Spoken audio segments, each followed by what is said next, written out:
તો નમસ્કાર દર્શક મિત્રો, સમાચાર આવી રહ્યા છે કરજણ તાલુકાથી. કરજણ તાલુકાના સારિંગ ગામની સીમમાં આવેલા ભાગ્યલક્ષ્મી ટ્રાન્સપોર્ટની રેતી સ્ટોકમાં મજૂરીએ આવેલા બે યુવકોને કરંટ લાગતા મામલો ગરમાયો હતો. મળતી માહિતી મુજબ ગઈકાલે કરજણ તાલુકાના સારિંગ ગામની સીમમાં આવેલા ભાગ્યલક્ષ્મી ટ્રાન્સપોર્ટ રેતીની સ્ટોક ઉપર રેતી ચારવાના મશીન ઉપર પુનિતપુરાના બે યુવકો મજૂરીએ આવ્યા હતા. પાણીની મોટર દ્વારા બંને યુવકો, જેના નામ આનંદભાઈ મુકુંદભાઈ બારોટ, ઉંમર 32, હાલ રહે પુનિતપુરા, જૂના ભીલવાડા, તાલુકો કરજણ, તેઓ મૂળ વતની ભરૂચ જિલ્લાના જંબુસરના રહેવાસી, અને રાજુભાઈ રમેશભાઈ વસાવા, જેની ઉંમર વર્ષ 19, જેઓ પુનિતપુરાના ભીલવાડામાં રહેતા, ગઈકાલે સવારે રેતીના સ્ટોક ઉપર મજૂરીએ આવી રેતી ચારવાના સમયે પાણીની મોટરથી અચાનક કરંટ લાગતા આસપાસના લોકોમાં અફરાતફરીનો માહોલ સર્જાયો હતો. ભાગ્યલક્ષ્મીના માલિકને જાણ થતાં માલિકે બંને યુવકોને સારવાર અર્થે કરજણ સામૂહિક હોસ્પિટલ ખાતે ખસેડ્યા હતા, પરંતુ કરજણ સરકારી હોસ્પિટલના તબીબે બંને યુવકોને મૃત જાહેર કર્યા હતા. ત્યારબાદ મામલો બિચકાયો હતો અને પોલીસ સ્ટેશને પહોંચ્યો હતો. મૃતક યુવાનનું પીએમ કરી ડેડ બોડી પરિવારજનોને સોંપવામાં આવતા મૃતકના પરિવારજનોએ ભાગ્યલક્ષ્મી ટ્રાન્સપોર્ટના માલિકને વળતર માટે માંગણી કરતા માલિકે એક મૃતકને 1.5 લાખ આપવાનું નક્કી કરતા મામલો ગરમાયો હતો. ભાગ્યલક્ષ્મી ટ્રાન્સપોર્ટના માલિકે કમાવ દીકરાઓની કિંમત માત્ર 1.5 લાખ નક્કી કરતા મૃતકના પરિવારજનોએ ડેડ બોડી ઘટના સ્થળેથી લઈ ડેડિયાપાડાના ધારાસભ્ય ચૈતર વસાવાનો સંપર્ક કરી ચૈતરભાઈ વસાવાના કાર્યકરો ઘટના સ્થળે પહોંચી મૃતક પરિવારજનોને યોગ્ય ન્યાય અને યોગ્ય વળતર મળે તેવા પ્રયાસો કર્યા હતા, પરંતુ ભાગ્યલક્ષ્મી ટ્રાન્સપોર્ટના માલિકે કાર્યકરોને ઉડાવ જવાબ આપતા મામલો વધુ બિચક્યો હતો, અને જ્યાં સુધી મૃતકના પરિવારજનોને યોગ્ય ન્યાય અને વળતર નહીં મળે ત્યાં સુધી ધરણા કરવાનું જણાવ્યું હતું. પરંતુ સૂત્રો દ્વારા જાણવા મળ્યું હતું કે રાત્રે આશરે 2 વાગ્યાના આસપાસ આ મામલો ઠારે પડ્યો હતો, જેમાં મુકુંદભાઈ બારોટને 10 લાખ તેમજ રાજુભાઈ વસાવાને 11 લાખ રૂપિયા આપવાનું નક્કી કર્યું હોવાનું જાણવા મળ્યું હતું. ગુલજાર દીવાનો રિપોર્ટ, ન્યૂઝ ટુડે, કરજણ. શું ઘટના બનવામાં આવી? આજ રોજ બરોડા જિલ્લાનું જે સારિંગ ગામ છે ત્યાં આગળ ભાગ્યલક્ષ્મી, જ્યાં રેતીનો સ્ટોક છે મારી પાછળ, એ લોકોનો સ્ટોકનો અહીંયાથી એ લોકો એમનો પોતાનો બિઝનેસ કરી રહ્યા છે.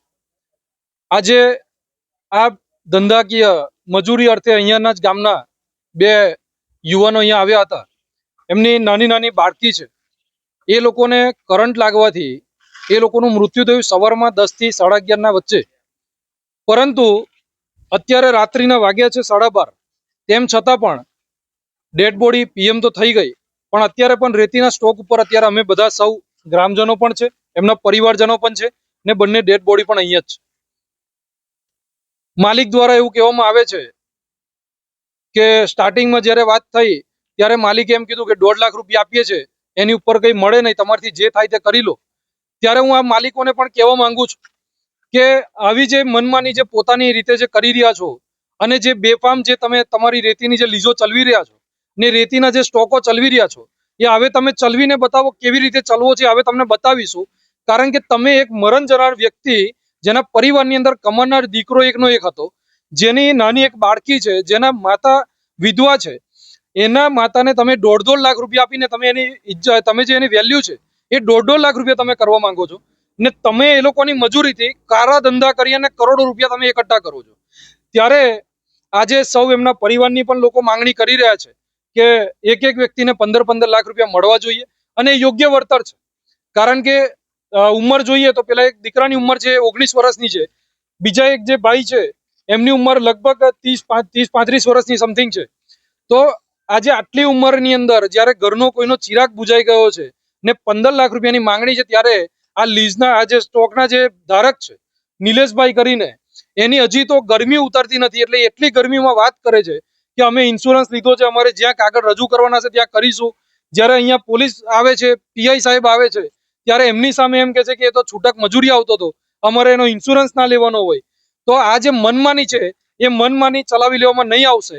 આ ડેડ બોડી ત્યાં સુધી અહીંયાથી નહીં ઉઠે જ્યાં સુધી એમની માંગણી પૂરી નહીં થાય. અને જો માંગણી પૂરી નહીં થાય તો આ રેતીના સ્ટોકને કેવી રીતે અમારે ખાલી કરાવવો છે, અને કેવી રીતે એને રેતીની અંદર એને કેવી રીતે બીજા કાયદાકીય પગલાં ભરાવા છે એ પણ અમને સારી રીતે આવડે છે. એટલે કાલે સવારે અમારા જે આગેવાન છે દેડિયાપાડાના ધારાસભ્ય ચૈતરભાઈ વસાવા, એ પણ આવી રહ્યા છે. કારણ કે આ જે ઘટના બની છે ખૂબ દુઃખદ ઘટના છે. તેમ છતાં પણ આ લોકોના મોઢા ઉપર કોઈ પણ પ્રકારનું દુઃખ દેખાતું નથી અને આ જ્યાં સુધી એ લોકોનું વળતર યોગ્ય નહીં